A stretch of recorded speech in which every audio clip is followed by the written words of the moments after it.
Ay,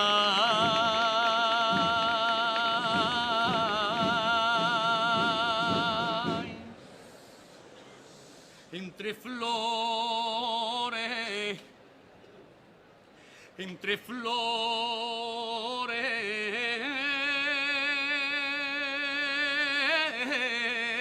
tenga lana,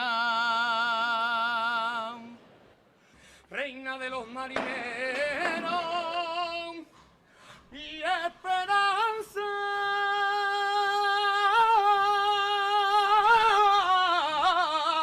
Y esperanza de Triana.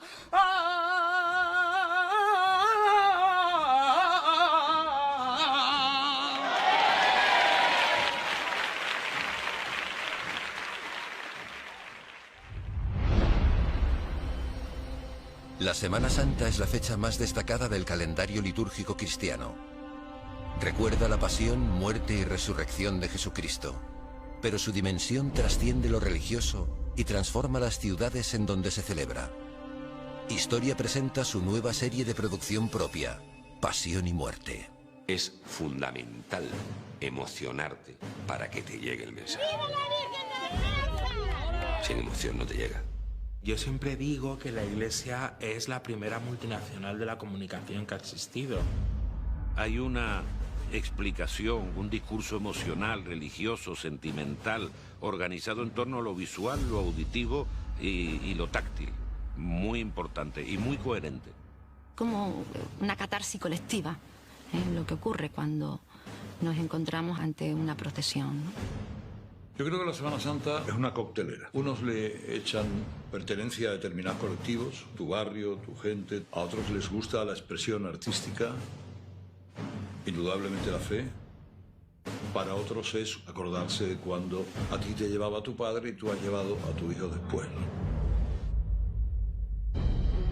Un emocionante viaje alrededor del mundo para conocer los orígenes históricos de la celebración de la Semana Santa, su significado, su evolución y sus sorprendentes manifestaciones culturales en los diferentes países. La Semana Santa de cada lugar tiene mucho que ver con su propia historia.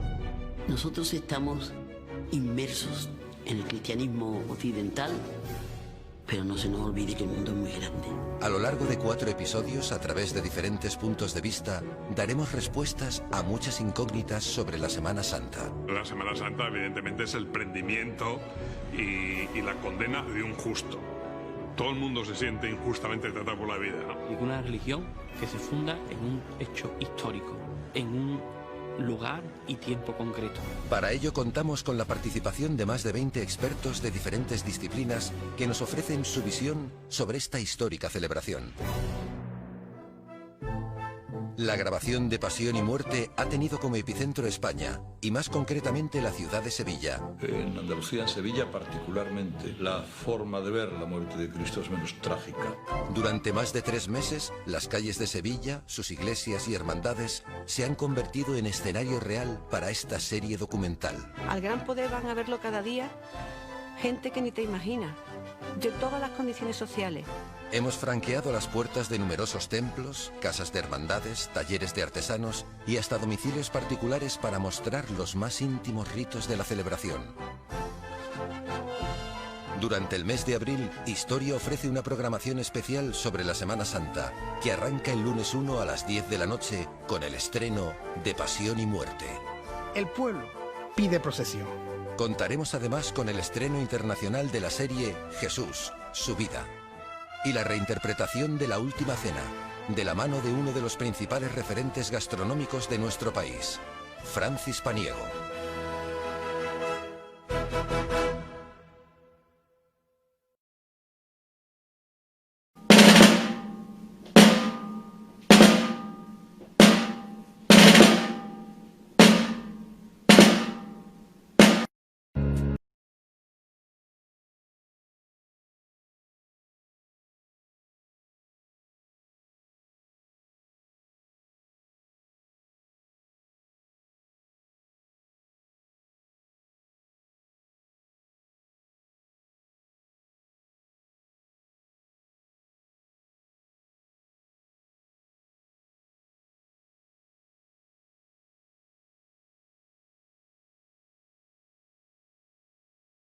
La cruz. Un símbolo que se remonta a la Edad de Bronce, a la prehistoria.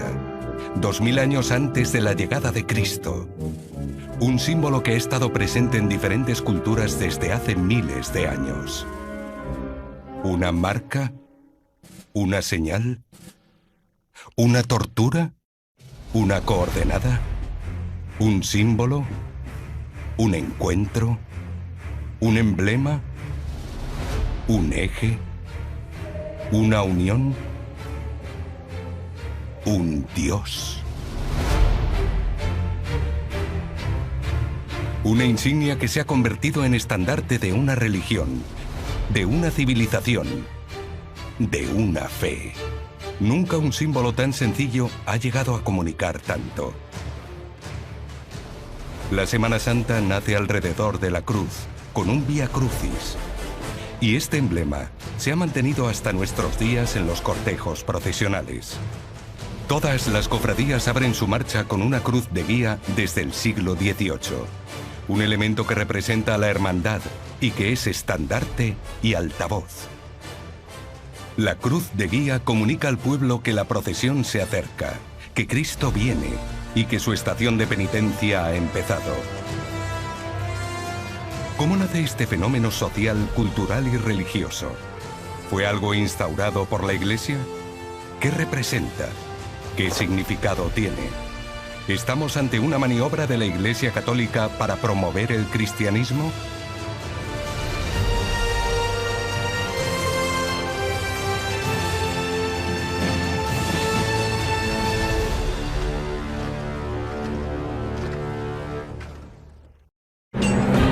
Una celebración milenaria basada en el acontecimiento que cambió la historia del hombre y perdura hasta nuestros días. La festividad más importante de la religión más extendida de la humanidad. Una semana de pasión, fe, dolor.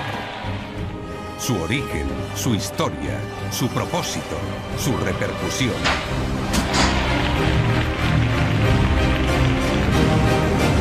Pasión y muerte. Que tiene una multiplicidad de dimensiones, tiene una dimensión religiosa, sin duda, pero tiene otra dimensión social y otra dimensión económica, otra dimensión política, otra dimensión muy importante identitaria, y involucra de una manera u otra prácticamente a todos los sectores de la población. No es indiferente para casi nadie. La Semana Santa es un compendio de manifestaciones de carácter heterogéneo, en el que lógicamente la base es la religión, pero es el momento, el periodo del año en el que se manifiestan muchas identidades, ¿no? Por ejemplo, muchos emigrados acuden a ejercer ese rito en sus lugares de orígenes. Es un momento en el que se recuerda a los difuntos, por ejemplo, y esto es algo muy importante en general para el hombre. Lo ha sido siempre y probablemente lo siga siendo en un futuro. Es que la Semana Santa es la misma cada año, pero no lo es. Porque la Semana Santa son las circunstancias de cada persona y cada persona no llega a la Semana Santa de la misma manera. En ese año te han pasado cosas, tus emociones son distintas. A lo mejor ese año te falta alguien y seguro que tú en una esquina te emocionas de una manera distinta.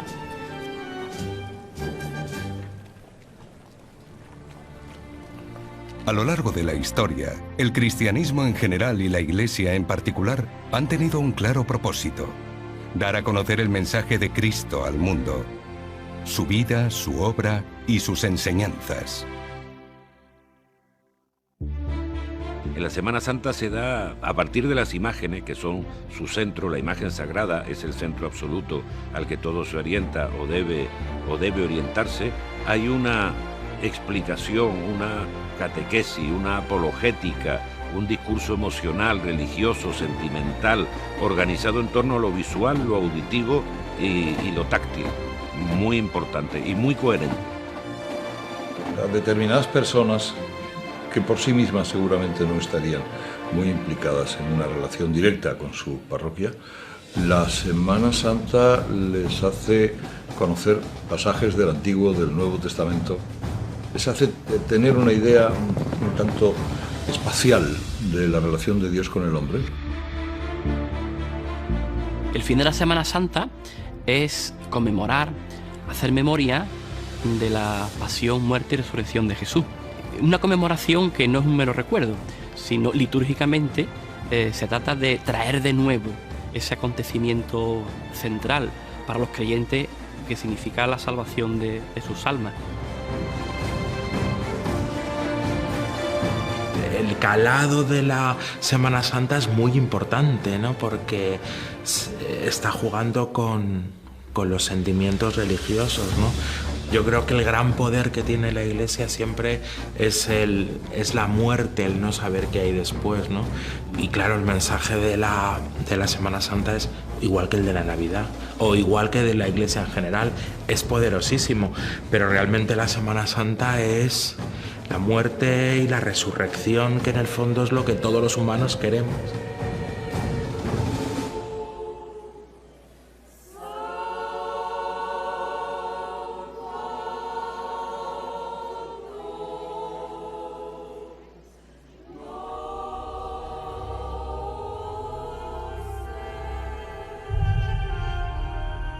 La Pascua de Resurrección se celebra prácticamente desde el inicio del cristianismo para conmemorar los últimos días de Jesucristo en la tierra y difundir su mensaje.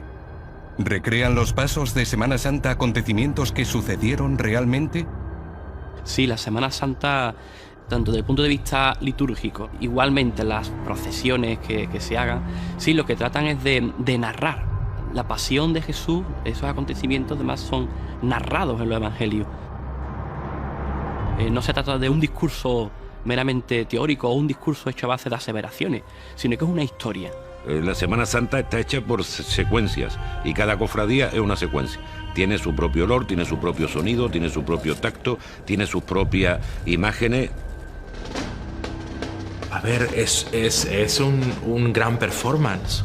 Porque claro, estás utilizando la luz, estás utilizando el sonido, estás utilizando las imágenes, estás utilizando la fe. Yo creo que la Semana Santa es un gran anuncio, o sea, es un pedazo de spot maravilloso, pero también es una ópera.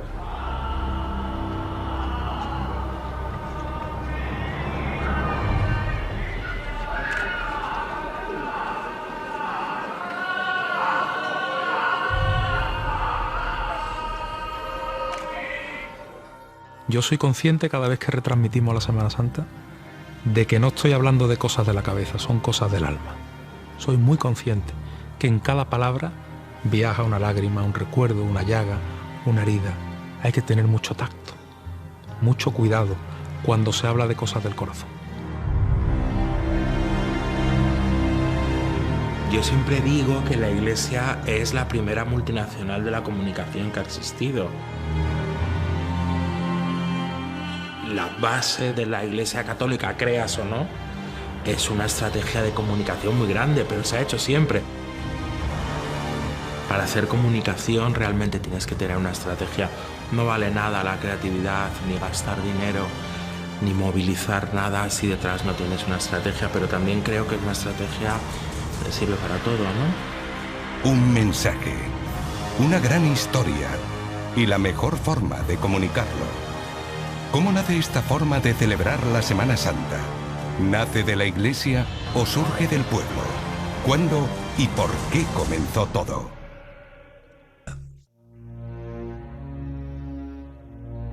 La Iglesia de la Anunciación de Sevilla es la sede de la Hermandad del Valle, que procesiona cada Jueves Santo por las calles de la ciudad. Entre los muros del templo se custodia una pieza de enorme valor para la cristiandad. Una prueba física de la pasión de Cristo.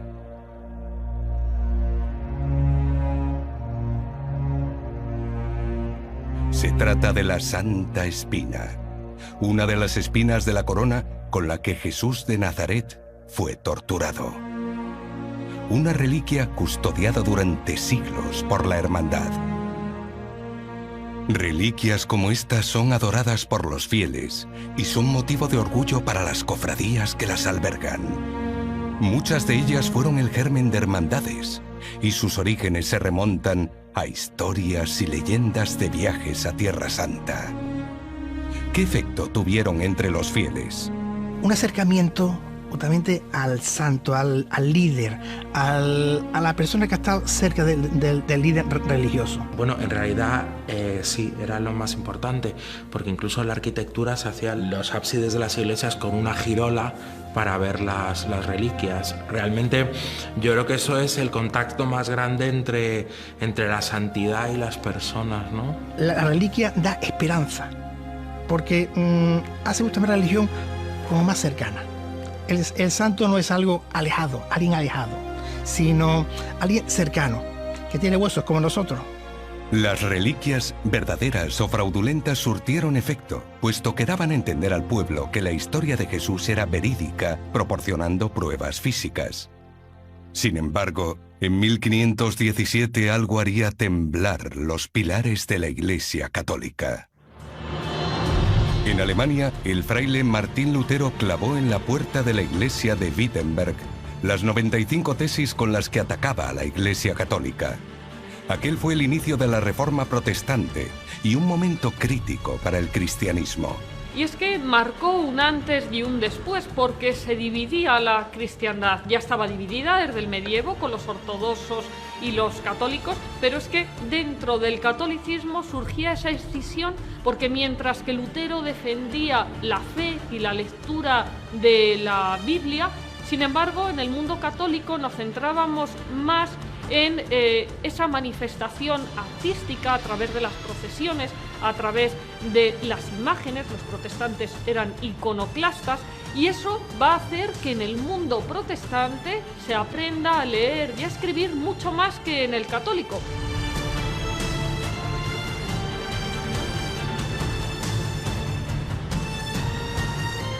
Para el católico es importante justamente los sacramentos, el templo, lo visible. El católico quiere ver, necesita ver.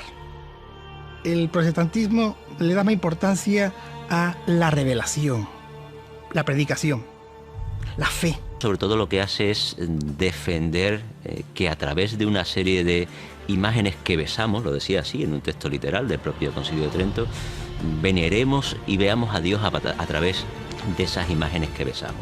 Es decir, la imagen es un medio, una forma de alcanzar la divinidad. ¿Eso cómo lo hace? Pues lo hace fundamentalmente de una forma catequética, es decir, mostrando aquellos aspectos que debían didácticamente enseñarle al pueblo. Enseñar los diferentes momentos de la pasión, las diferentes iconografías, las diferentes formas de cómo se comportó Cristo, de cómo se comportó Jesús en cada una de esas escenas, de forma que poco a poco se va trasladando primero a partir de la figura del crucificado, luego a partir de la figura del Nazareno, y luego a través de esas representaciones que conocemos como misterios, que no son otra cosa que toda una serie de personajes que acompañan a la figura principal, que es Cristo. Es entonces cuando la Semana Santa adquiere la dimensión teatral que se conserva hasta el día de hoy. A través de estas procesiones se traslada la liturgia a las calles, haciéndola más cercana al pueblo. Sí, la ciudad se convierte en un templo abierto, pero no solamente en un templo abierto, sino en una especie de casi de escenario teatral, en el cual el fiel que está asistiendo a la contemplación de una procesión religiosa no es simplemente un espectador, sino que forma parte de esa procesión. La religión se vive socialmente, como un espectáculo en el que se involucra a toda la ciudad. ¿Se pretendía acaso conquistar los espíritus a través de los sentidos? Es como una catarsis colectiva, lo que ocurre cuando nos encontramos ante una procesión, ¿no? Entonces, en todo eso es importantísimo los sentidos. Todo este polo sensorial que tiene que ver con los sentidos es fundamental, y todo tiene que salir perfecto para que la persona, el espectador, la persona que está allí viviéndolo, viéndolo, lo sienta, se sienta parte de esa procesión.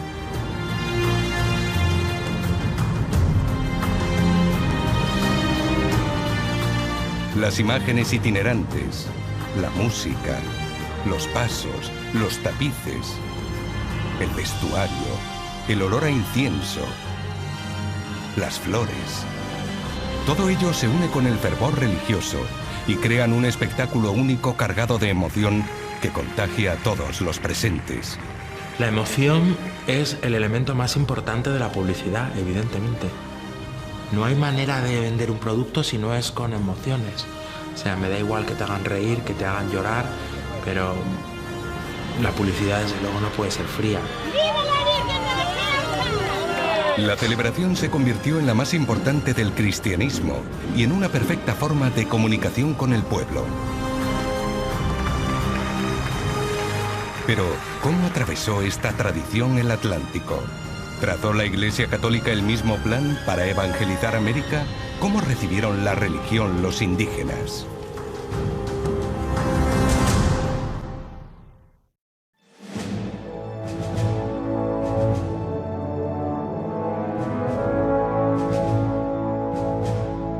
La Virgen de Guadalupe de la Hermandad de las Aguas sale en procesión cada lunes santo por las calles de Sevilla. Su nombre es un homenaje a la patrona de México. Por ello, cada año, algunos nazarenos de la hermandad reparten caramelos con forma de sombrero mexicano. En el guión de la Virgen puede verse la imagen de la Guadalupe mexicana y en uno de los detalles de su palio, las rosas de Tepeyac. Según la leyenda, el lugar donde tuvo lugar su aparición milagrosa en 1531.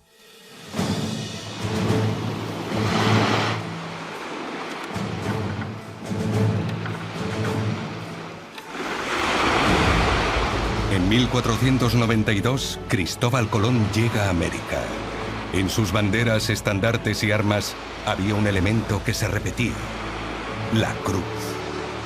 En las primeras expediciones a las Indias, cuando Colón todavía pensaba que estaban llegando a Catay o Zipango, se produjo ya una entrada de miembros del estamento eclesiástico. Lo que pasa es que al principio las espadas se dedicaron durante la primera mitad del siglo XVI a la conquista de los antiguos territorios azteca, inca o también de la civilización maya que había sucumbido. El primer viaje fue una travesía de expedición. El segundo tenía otro objetivo: la conquista. 17 naves y una tripulación de 1.500 hombres, entre ellos muchos hombres de la mar, pero también militares y un gran número de monjes franciscanos.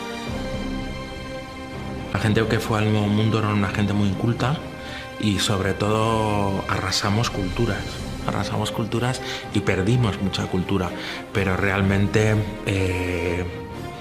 pues evidentemente para la Iglesia fue maravilloso. Se da la paradoja de que los españoles se centraron tanto en la evangelización que en el siglo XIX, cuando se produce la independencia de las colonias hispanoamericanas del continente, la mayor parte de la población no dominaba el uso del castellano como lengua. Sin embargo, conocían a Cristo porque se habían hecho catecismos en las lenguas nativas para los mapuches, para los aymaras, y esto hace que se vea como franciscanos, dominicos y luego también mercedarios agustinos y jesuitas se centraron, por órdenes de la corona, en evangelizar antes que en castellanizar el Nuevo Mundo.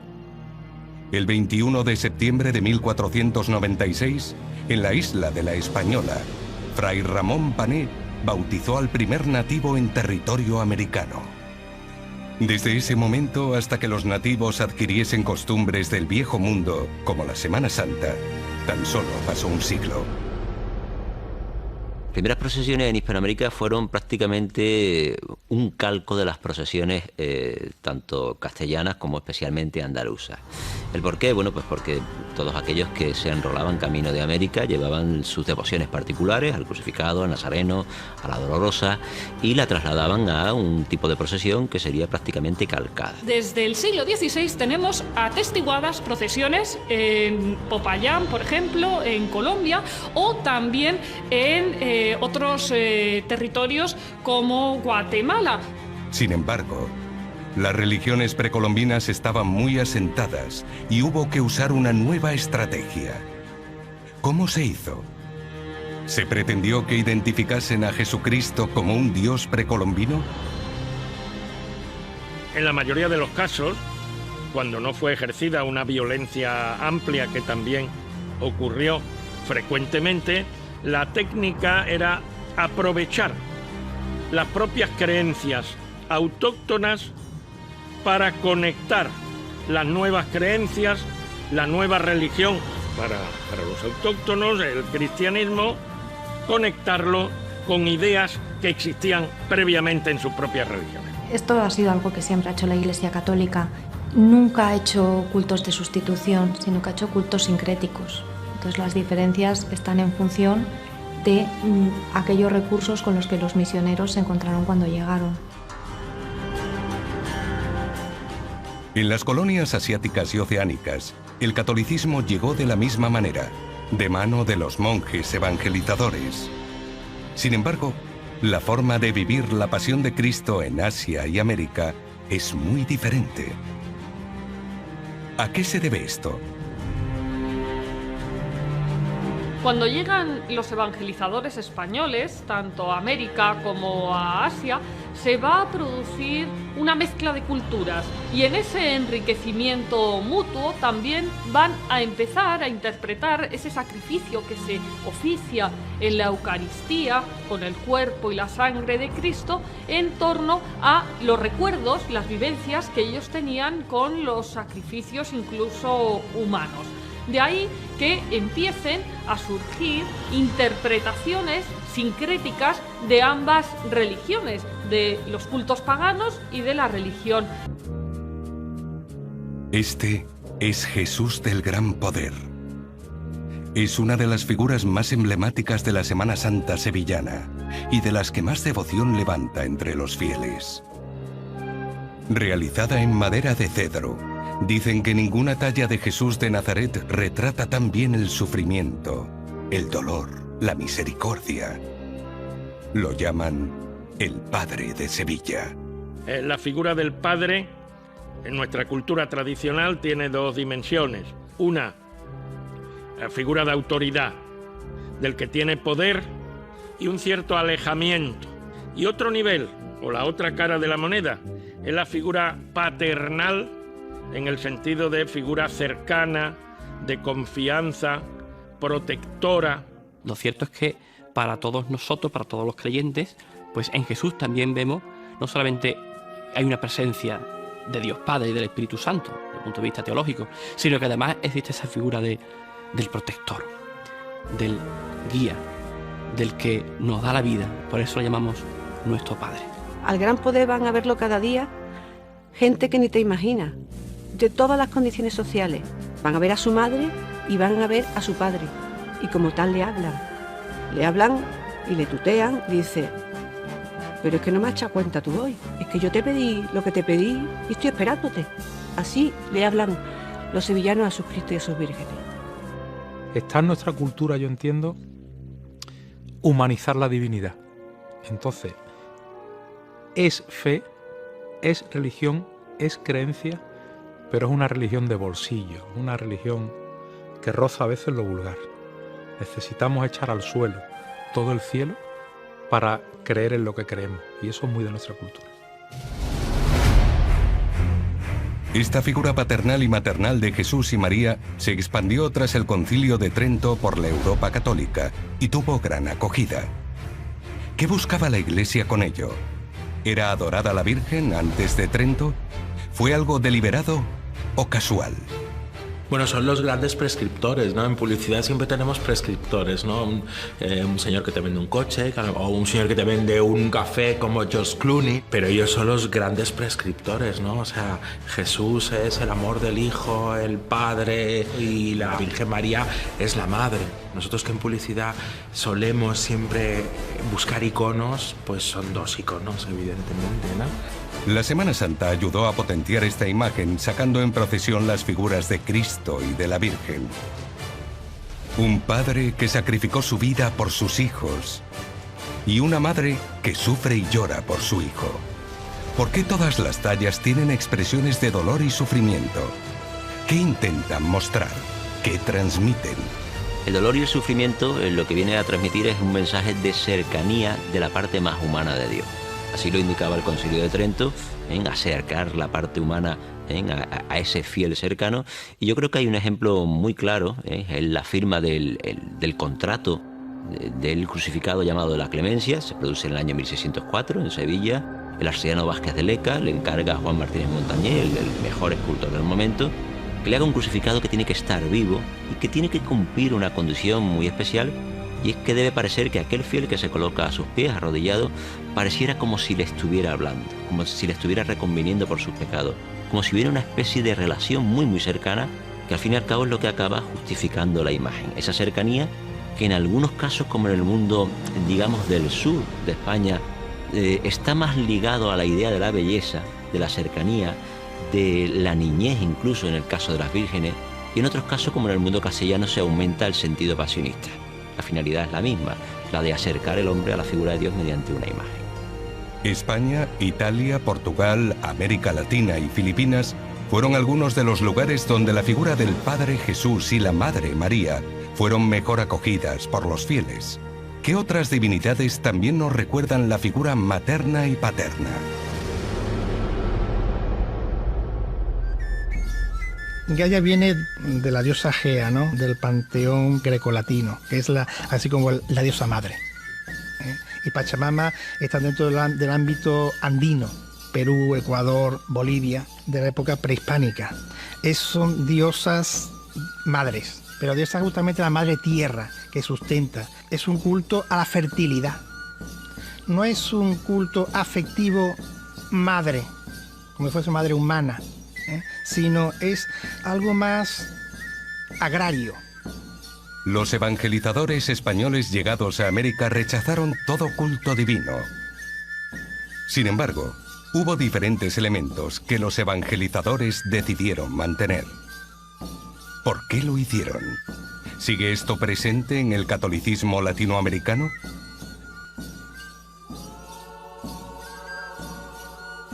Sobre todo en el de la Madre, la Virgen María, ¿no? Porque aparece en mucha iconografía antigua la diosa con el niño chico, el Dios hijo, el Dios niño. Entonces, como ya justamente los cristianos notan esa iconografía, ya se aprovecha.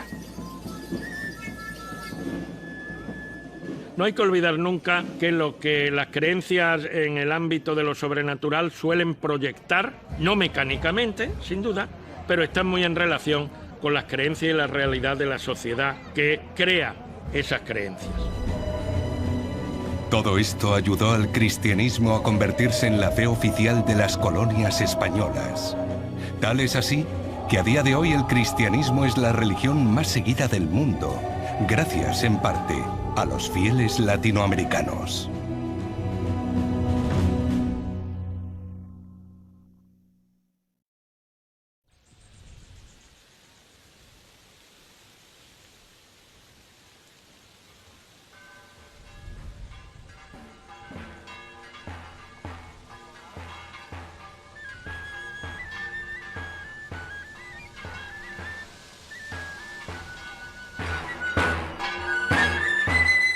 En el sur de España, en pleno corazón del Parque Natural de Doñana, se encuentra la aldea del Rocío. Una población con poco más de 1000 habitantes, que durante unos días al año recibe a casi 1 millón de peregrinos llegados de todas partes del mundo. Sucede durante el fin de semana del lunes de Pentecostés, como colofón de la Pascua cristiana y en honor a una imagen de origen legendario: la Virgen del Rocío. El inicio de la devoción a la también conocida como Blanca Paloma y Reina de las Marismas se remonta al siglo XV, una época en la que aún perduraban los ecos de siglos de dominio musulmán en la península ibérica.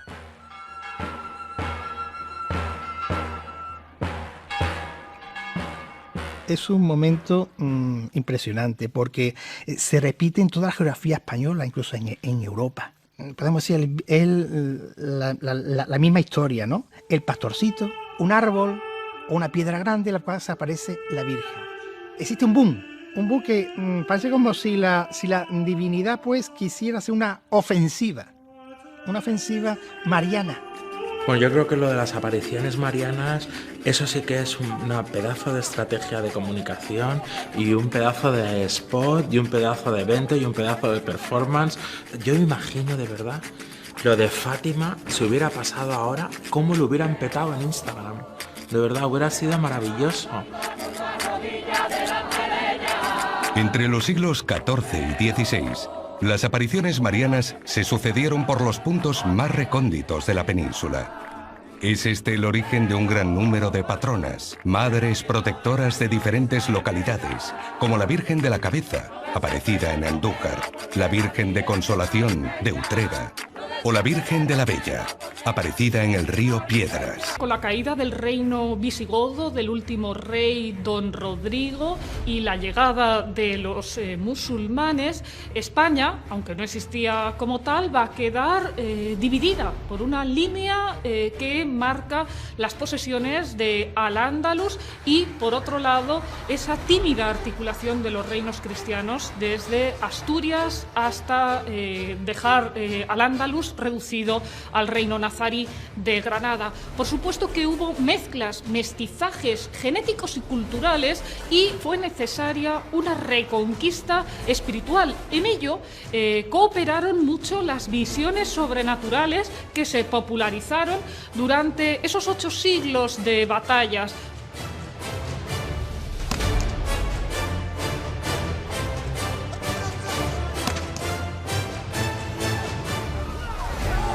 Durante 7 siglos, la península ibérica estuvo bajo el dominio musulmán. Su fe, el Islam, era la religión oficial del califato. Tras la rendición de Granada, los reyes católicos, en alianza con el Vaticano, comenzaron a defender y a expandir la fe católica por todo el reino. Muchas zonas de la península habían vuelto al catolicismo conforme avanzaba la Reconquista, pero otras muchas habían adorado a Alá durante 7 siglos.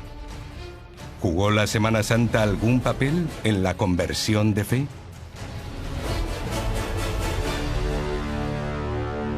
No es casualidad que coincida la Reconquista con esos primeros orígenes de la Semana Santa, porque al fin y al cabo la Semana Santa es una autoafirmación o una reafirmación, de forma que había que mostrar públicamente una serie de elementos como podía ser la creencia en la pasión de Cristo.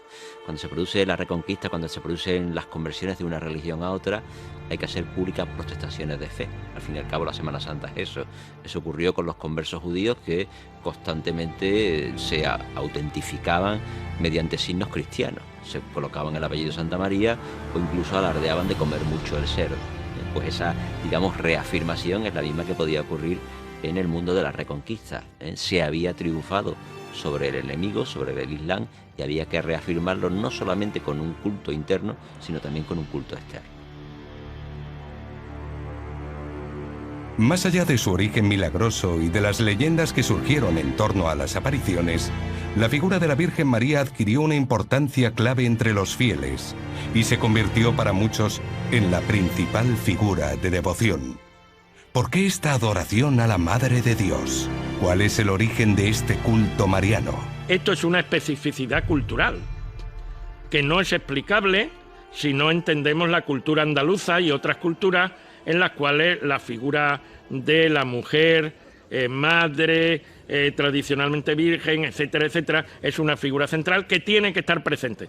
Y por tanto eso se proyecta también al nivel sobrenatural, de manera que en casi todas las Semanas Santas de Andalucía, básicamente, y también de otros lugares, pues la figura femenina está al mismo nivel e incluso en ciertos casos muy por encima, en cuanto a la devoción popular, etcétera, que la propia figura del Cristo. Fuera cual fuese el origen de estas imágenes, el mensaje llegó al pueblo y la Virgen se convirtió para muchos en la madre a la que rogarle y adorar. ¿Fue la Semana Santa una celebración para conquistar a un pueblo falto de fe?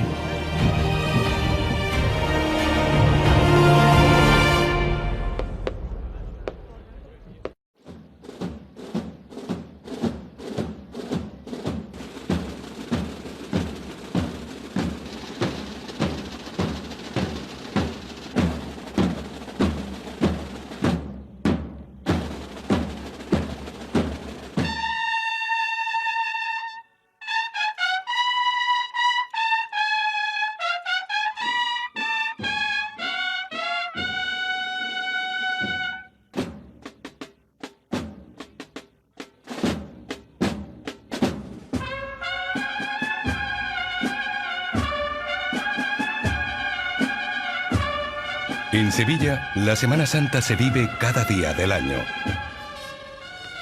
La Semana de Pasión ha trascendido su función original y la devoción cofrade vertebra buena parte de la vida social y cultural de la ciudad. La Semana Santa sevillana tiene un impacto económico en la ciudad de unos 280 millones de euros y la coloca en primera plana de todos los informativos del mundo. La manera en que los sevillanos vivimos la pasión, muerte y resurrección del Señor, esa religiosidad popular que vivimos con tanta pasión y con tanta autenticidad, eso contagia al que está a tu lado. El que está a tu lado dice, pero ¿por qué está llorando, no? Y si eso lo envuelve con la luz de Sevilla, con el olor a azahar, con la música, con el incienso, eso atrae a la gente. Y además repiten, y además es un ingreso económico para la ciudad muy, muy importante. Las Semanas Santas de muchos lugares atraen a muchas personas que la fotografían, la filman, la expanden, la enseñan. La Semana Santa puede morir de éxito, ¿no? Y a veces puede irse de las manos y puede desvirtuarse demasiado si solamente se quiere conformar como un espectáculo, pero indudablemente es una forma de invitar a los demás a conocer una expresión de fe y de humanidad extraordinaria.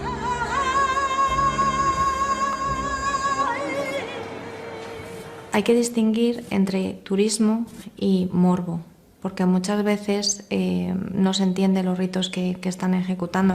Estoy pensando, por ejemplo, en San Vicente de la Sonsierra, en La Vera, en Bercianos de Aliste, donde sistemáticamente cada año aparecen titulares hablando de elementos morbosos que el turista muchas veces no entiende, pero ese rito tiene un sentido para la persona que, por cualquier causa personal, por tradición, por convicciones, lo lleva a cabo, ¿no?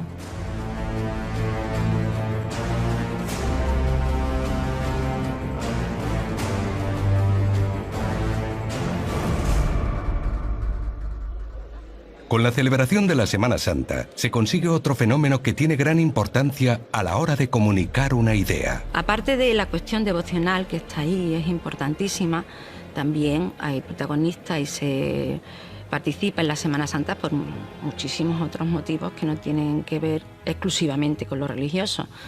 Motivos de prestigio social, motivos de sociabilidad, de simplemente estar en determinadas agrupaciones, cofradías, hermandades, y motivos de identidad, motivos identitarios, pues porque te identificas realmente con el sitio donde se realiza esa procesión o esa actuación. La pertenencia a una cofradía, a una hermandad, tiene explicaciones antropológicas. Es pertenecer a una comunidad. Es tener un signo de identidad en tu barrio. Es tener un signo de identidad casi en tu memoria. Yo creo que el ser humano es una dicotomía y por una parte quieres ser muy independiente, pero por una parte quieres formar parte de una comunidad. Necesitamos, porque somos gregarios, necesitamos compartir también la devoción, también la fe. Piensa que es algo tan potente que si lo hiciéramos solo de manera individual perdería mucho sentido, sobre todo si hablamos de una fiesta callejera, porque estamos hablando de una fiesta en las calles. Es curioso cómo las personas justamente que participan en una procesión, pues sus sentimientos se exacerban, se expanden, van justamente como burbujeando y todo el mundo pueda participar de ese burbujeo sentimental. El pueblo pide procesión. Desde los orígenes de la celebración de la Semana de Pasión y Muerte, el fin fue uno: dar a conocer el mensaje de Dios, comunicar al pueblo cómo fueron los últimos días de vida de Jesús de Nazaret y hacer ver a los fieles el sacrificio por el que es recordado. La Semana Santa, una celebración cuyo fin ha sido y es promover el catolicismo. Una fe representada en la cruz, uno de los emblemas más antiguos de la humanidad que va mucho más allá del madero en el que murió Jesucristo. Un símbolo milenario adoptado por el cristianismo para comunicar de una forma única y efectiva un mensaje, el de la pasión y muerte de Jesús.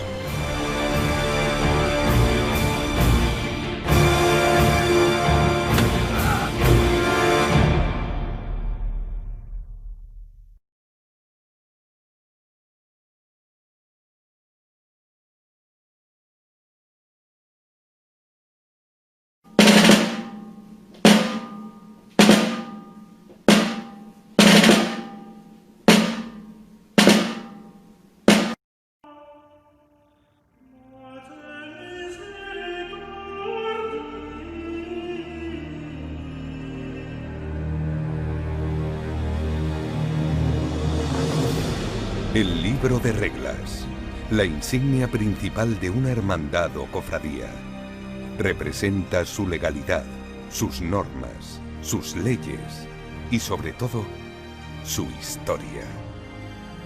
Para formar parte de la hermandad, los nuevos hermanos tienen que hacer un juramento de las reglas y estatutos. En sus páginas, el libro de reglas marca la fecha de fundación de una hermandad, su origen, su historia.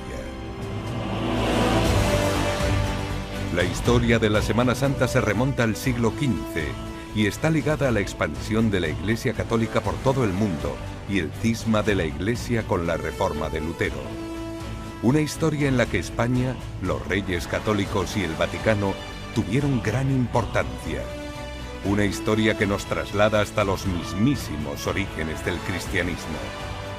Pero, ¿por qué surge este fenómeno religioso a finales de la Edad Media?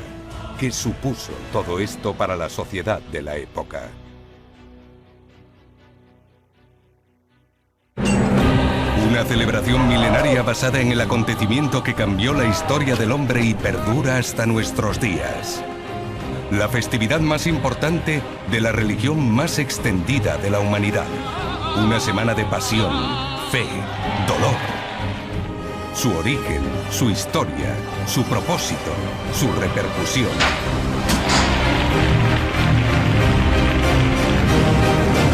Pasión y muerte.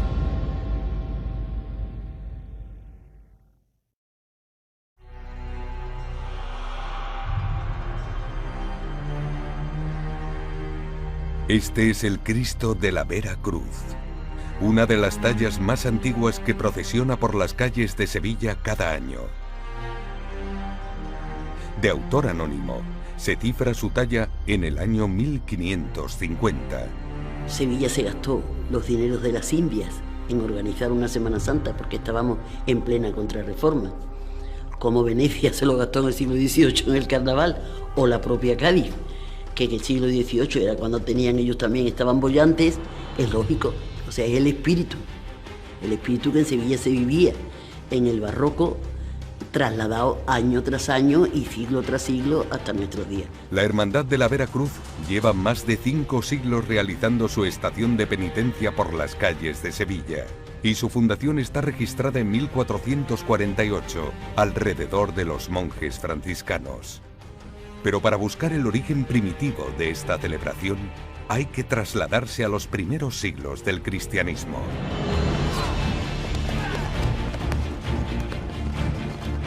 En el siglo III, el cristianismo era la religión que más se extendía por el Imperio Romano. La crisis que atravesaba el imperio, la división entre Oriente y Occidente, las guerras, provocaron que muchos habitantes se refugiaran en una naciente e ilegal religión. El cristianismo era una rareza también dentro del Imperio Romano, ¿verdad?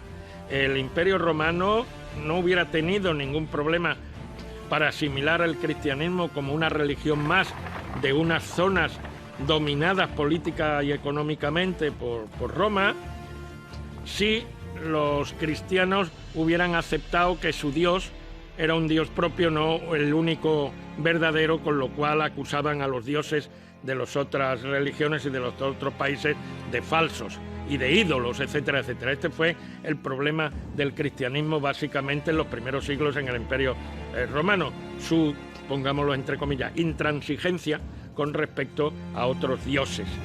El culto de las primitivas comunidades cristianas se centra en gran parte en torno a los mártires, a los testigos de la fe, aquellos que son perseguidos, asesinados, por así decirlo, ¿no?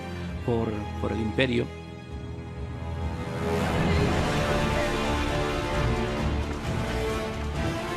Los cristianos eran perseguidos, pero hubo un acontecimiento que lo cambió todo. A comienzos del siglo IV, el número de cristianos era tal que el emperador Constantino se vio obligado a legalizar el cristianismo. Entre el año 313 y el año 380, una persona del Imperio Romano podía ser ateo o creyente, y en caso de que tuviera un credo, seguir a Mitra, a Isis, al panteón egipcio, a los dioses bellos de los griegos o de los romanos, o también al nazareno. Años después del Edicto de Milán, Constantino convoca el Concilio de Nicea, una asamblea de obispos cristianos para acordar las bases de la nueva religión oficial del imperio. Será allí donde, entre otras resoluciones, se decida la fecha de la Pascua, que se fijará en el primer domingo después de la primera luna llena de la primavera. Luego la cosa cambiaría, con un emperador de origen hispano, con Teodosio, que con el edicto de Tesalónica en el año 380 haría que el catolicismo fuera la única religión oficial y los perseguidos se convertirían en perseguidores.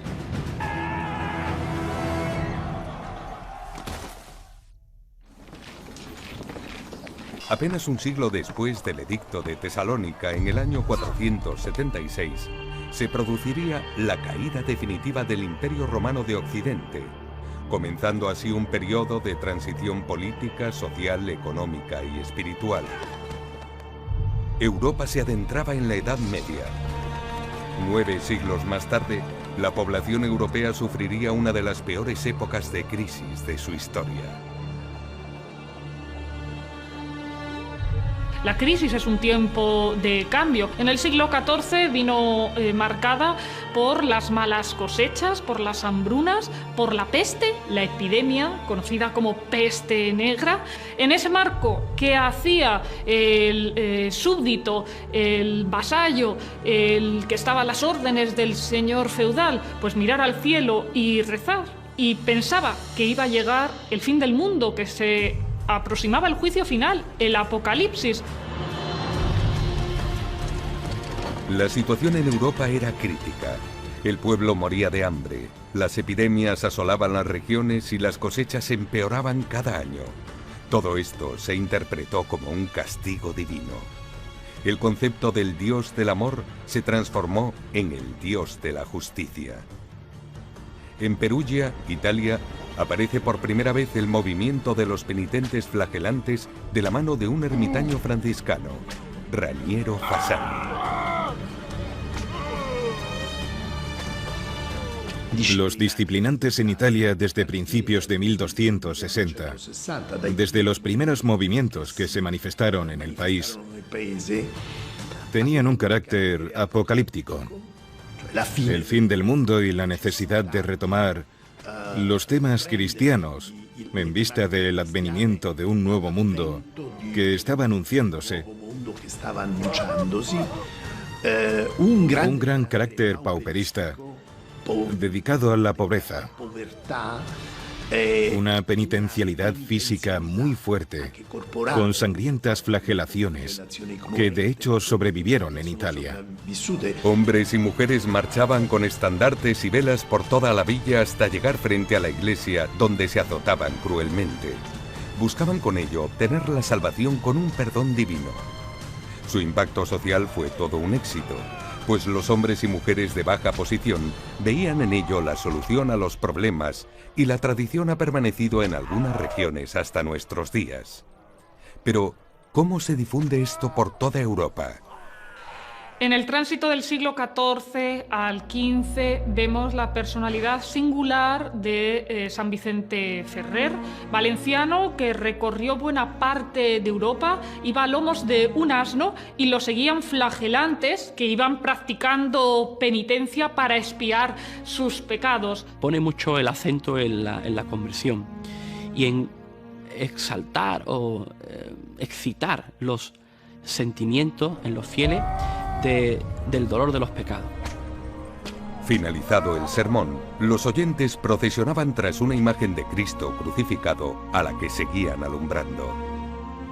Tras ellos iban los flagelantes, que se azotaban la espalda con el rostro cubierto. Cerraban el cortejo una comitiva local, varios lienzos con imágenes de la pasión de Cristo y el propio San Vicente Ferrer, al que seguían cientos de personas. Lo central es la figura del propio flagelante, del propio penitente.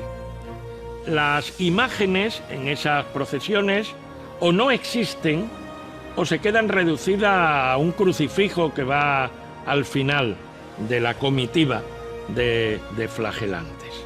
¿Fueron estos los orígenes de la Semana Santa tal y como la conocemos? ¿Comenzó así una tradición que perdura tras 6 siglos?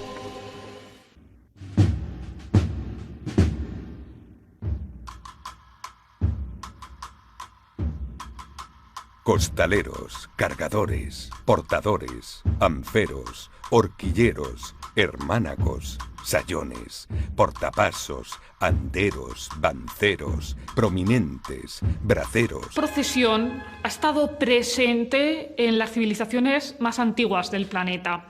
Lo tenemos atestiguado, por ejemplo, en Grecia, con la procesión de las Panateneas, que se realizaba en honor a Atenea en su ciudad, en su polis, en Atenas, con ofrendas y con participación de jóvenes y de mayores.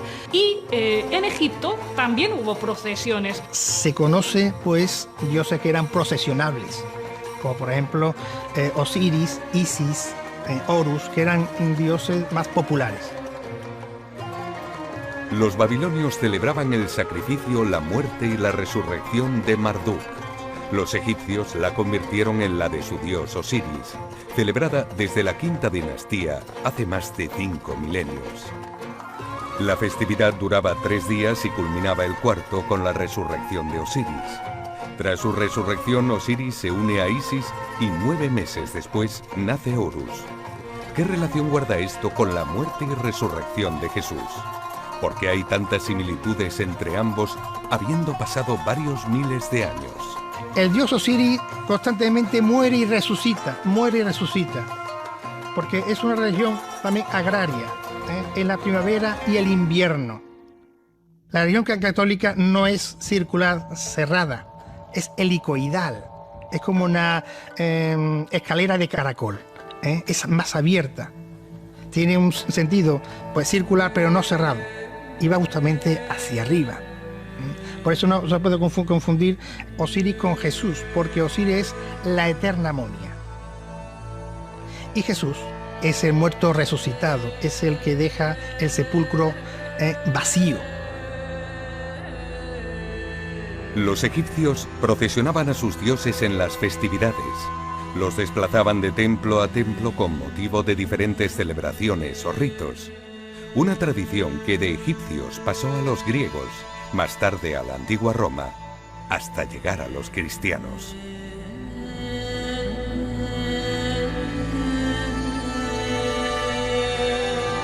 Si bien es cierto que durante los primeros siglos del cristianismo fueron perseguidos, a partir del siglo III egipcia, muerte y resurrección de Osiris. ¿Qué se buscaba con ello? ¿Cuál era el propósito de hacer coincidir las festividades cristianas con las paganas? Lo que hace justamente el cristianismo es cristianizar las fiestas, porque estaba muy arraigado justamente en el pueblo.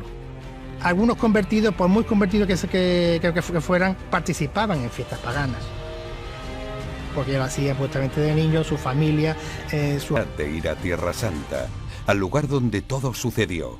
Desde siempre el cristianismo ha querido dejar claro que no es una religión mítica en torno a un mito, sino una religión que se funda en un hecho histórico. La encarnación del Hijo de Dios, su nacimiento y su paso y su pasión en un lugar y tiempo concreto. Los peregrinos cristianos empiezan a recrear y revivir los últimos días de Jesús de Nazaret. Uno de los lugares más visitados es la Vía Dolorosa, el lugar que recorrió Jesús antes de morir en la cruz. Una penitencia que se daría a conocer como Vía Crucis y que atrae a cristianos de toda Europa hacia Tierra Santa, sobre todo en las fechas de la Pascua. ¿Fueron estas manifestaciones el origen primitivo de la Semana Santa?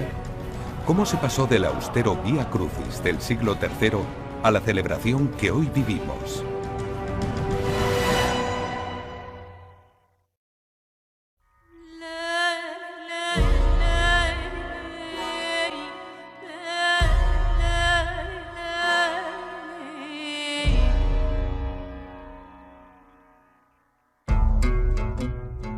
La Mezquita Catedral de Córdoba, una de las mejores metáforas de la batalla que se libró en España durante siglos, la Reconquista. Todo un país cambió de fe a golpe de espada. La mezquita de la ciudad más importante de Europa durante el siglo X y emblema del Islam, fue convertida en un templo cristiano. Al igual que la mezquita de Córdoba, los habitantes de Al-Ándalus se iban convirtiendo poco a poco al cristianismo, bajo la estricta mirada de la Santa Inquisición. ¿Fue la Reconquista una guerra política o una guerra de fe? La Reconquista fue una lucha a muerte entre la cruz y la espada. Quedaron anécdotas vivenciales más allá del horror, como por ejemplo en la gastronomía, la presencia del turrón o del mazapán, que tiene una clara impronta andalusí, o también las manifestaciones de piedad populares que están adheridas a unos siglos de hierro.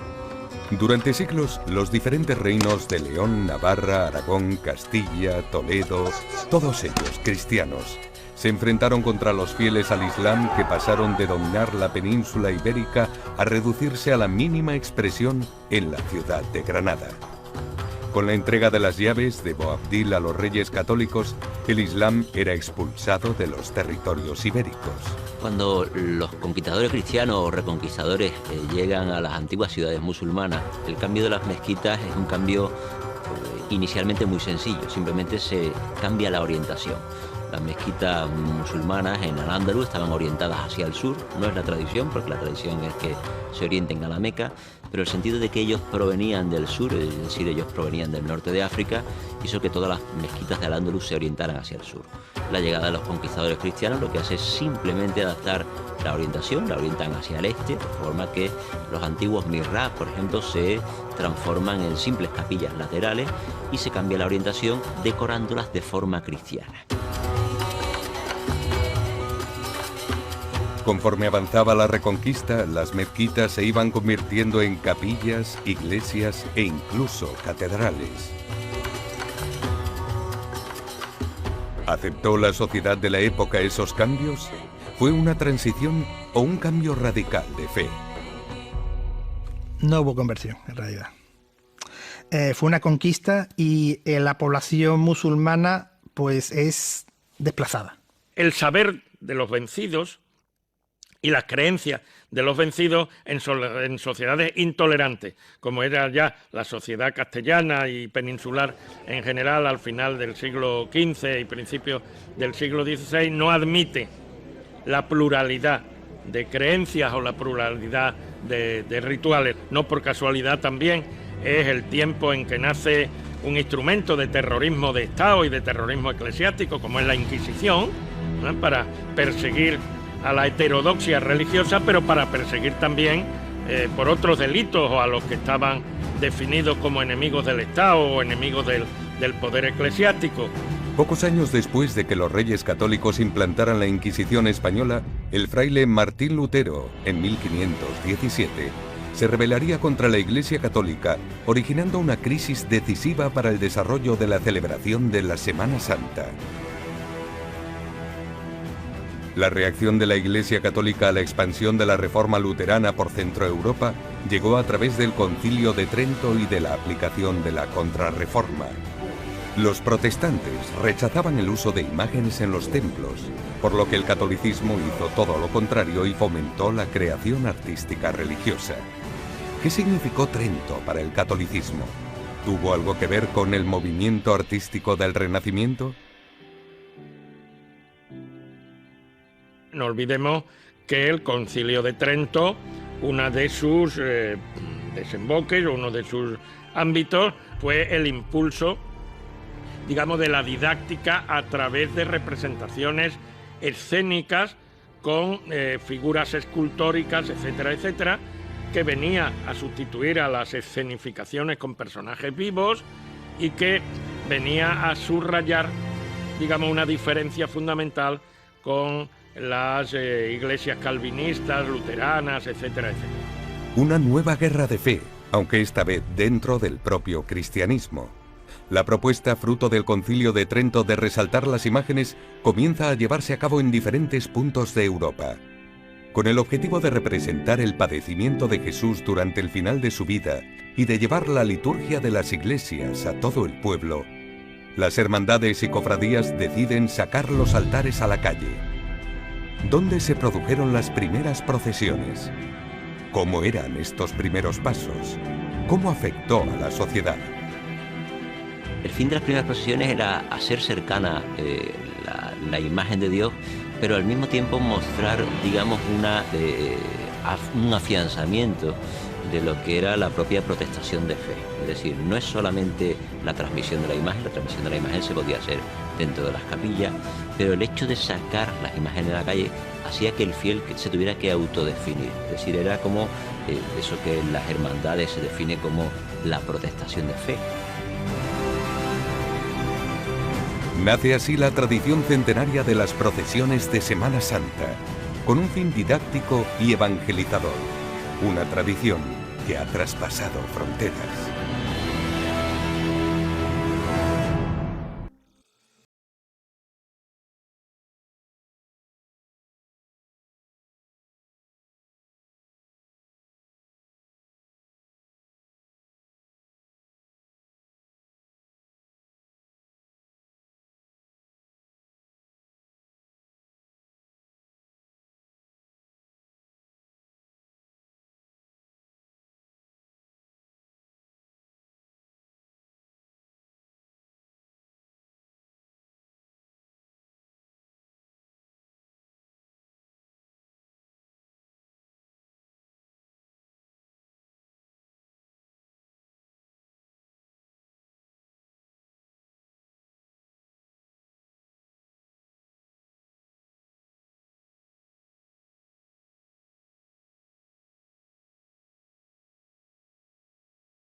La religión cristiana y de forma central pues la figura de Cristo. Nosotros estamos inmersos en el cristianismo occidental, pero no se nos olvide que el mundo es muy grande. Entonces, claro, lo que Jesús de Nazaret puede hacer para nosotros, los cristianos occidentales, digamos, pues para un japonés, o para un chino, o para un mongol, o para un indio de las praderas americanas.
La actividad de las cofradías y hermandades no se reduce a los 7 días de la Semana de Pasión. Durante el resto del año los hermanos y hermanas conviven y participan en numerosos acontecimientos de carácter devocional y social. El día a día de las hermandades ha evolucionado mucho a lo largo del tiempo. Aún así, desde los orígenes de la Semana Santa, los hermanos y hermanas cofrades siguen siendo los encargados de organizar cada año las salidas procesionales.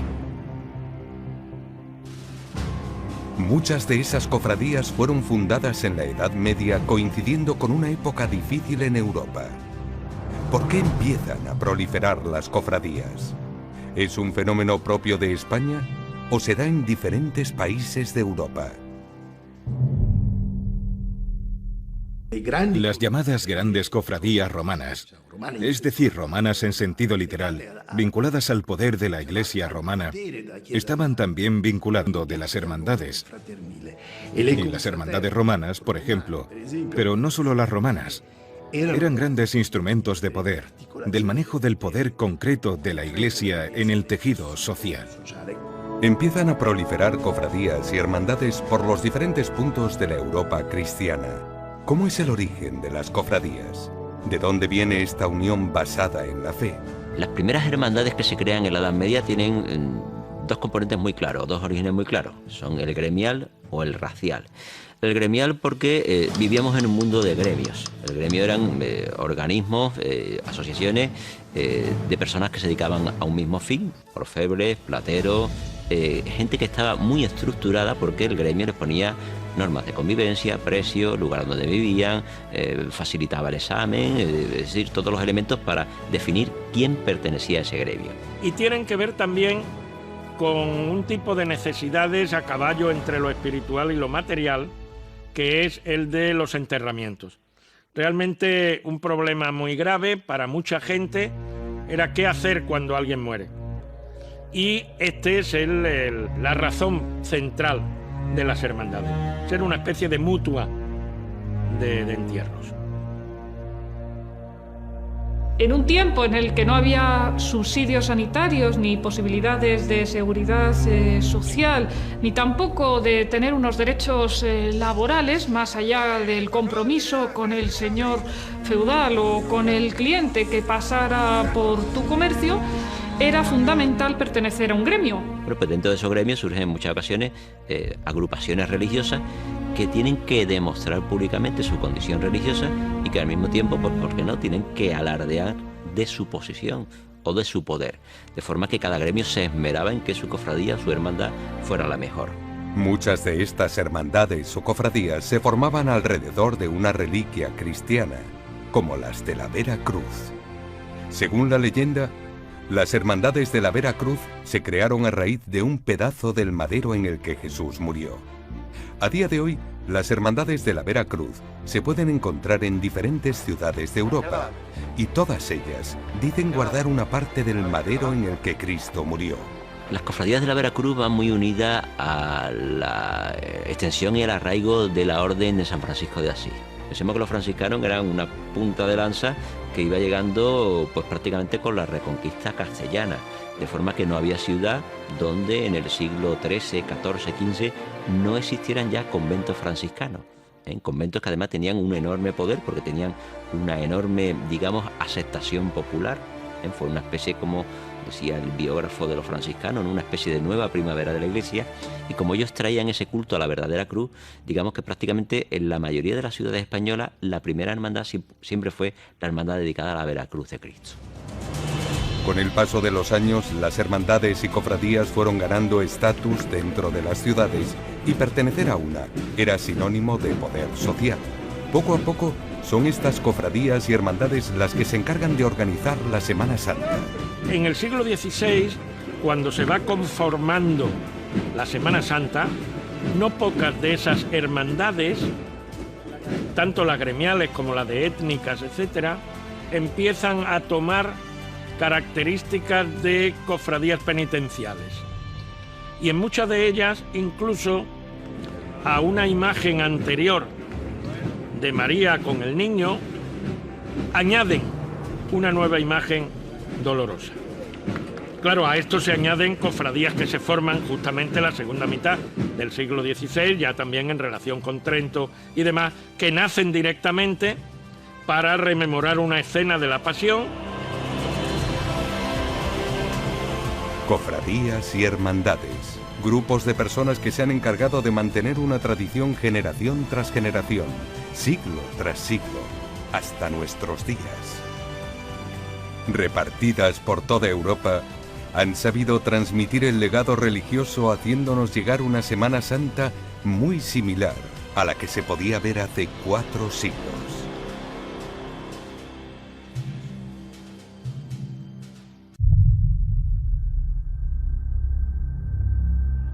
La Casa de Pilatos de Sevilla. Un palacio que empezó a construirse en 1483 por iniciativa y deseo de Pedro Enríquez de Quiñones, cuarto adelantado mayor de Andalucía.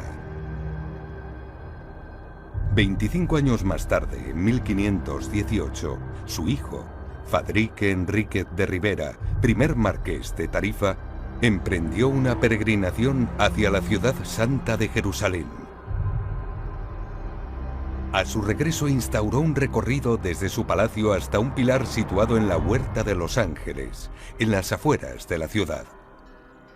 12 estaciones de penitencia que equivalían a los 1321 pasos que separan el pretorio de Pilatos del Monte Calvario.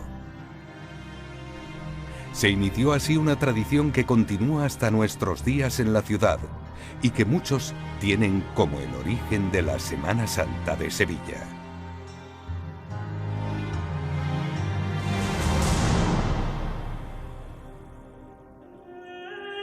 Es probable que el origen de la Semana Santa, ya por 1411, cuando San Vicente Ferrer recayó en Medina del Campo para predicar la palabra de Dios, fuera algo similar a esto. La evolución de estas primeras procesiones a lo largo de la historia y de la geografía mundial ha estado influida por la cultura, por la sociedad y sobre todo por nuestra historia. La Semana Santa de cada lugar tiene mucho que ver con su propia historia. Hay una ciudad castellana, austera, pequeña, introspectiva, que es el mundo castellano, y eso crea un determinado tipo de Semana Santa. Hay un tipo de ciudad que es la mediterránea, que es la andaluza, que vive al aire libre, que vive en el culto a la primavera, que vive en el culto a los sentidos, que crea otro tipo de Semana Santa. Evidentemente eso va a ir creando un modelo que se va a ir difundiendo. Una misma variable de, en principio, una misma creencia, una misma liturgia, etcétera, se concreta de maneras diferentes. ¿Por qué?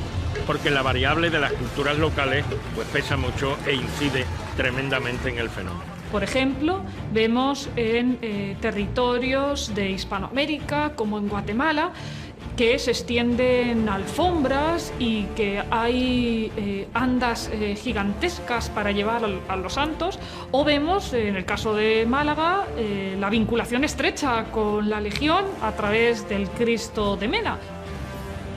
Y nos planteamos, los centuriones estuvieron con Cristo, unos desde el punto de vista de la animadversión, otros al pie de la cruz, convirtiéndose al ver que estaba muriendo un hombre justo. Hay que viajar más de 2000 años en el tiempo para visualizar a un Jesús de Nazaret recorriendo las calles de Jerusalén con la cruz a cuestas. El sufrimiento de un hombre, de un Mesías, del Hijo de Dios, condenado a morir en la cruz.